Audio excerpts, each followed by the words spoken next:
quiere algo?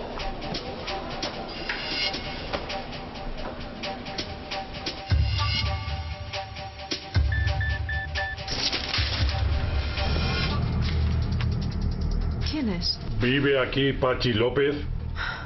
Ya estamos. No me diga que ha vuelto a faltar a clase.